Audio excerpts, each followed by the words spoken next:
Friends, అప్పటికప్పుడు sweet తినాలనిపించిన healthy అండి రాగి పిండి బూరెలు. చాలా సింపుల్ అండి. మన ఛానల్లో రెసిపీ కూడా ఉంది, అయినా మళ్ళీ చెప్తాను.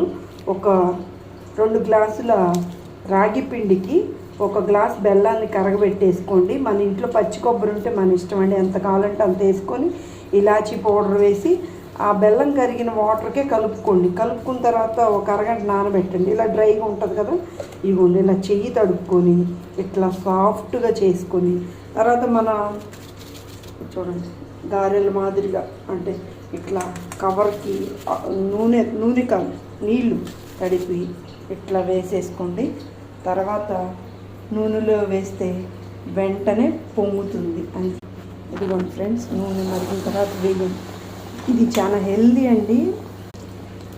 చూడండి, ఆయిల్ మరిగింది కదా, వేసేసుకున్న తర్వాత ఎట్టయి ఉంటుంది, పొంగుతుంది. టేస్ట్ చాలా బాగుంటుంది, ప్లస్ హెల్దీ అండి.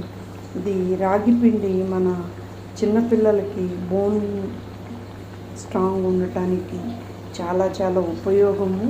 మిల్లెట్స్ వంటలు కదండి, మన ఛానల్లో ఫుల్ రెసిపీ కూడా ఉంది, చూసి మీరు ఒకసారి ట్రై చేయండి. ఈరోజు ఇప్పటికప్పుడు చేసుకునేదండి.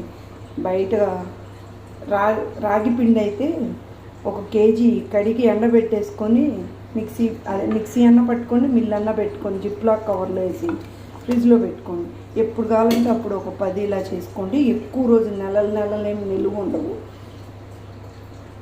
ఈ రెసిపీ కనుక మీకు నచ్చితే ఒకసారి ట్రై చేయండి. సింపుల్.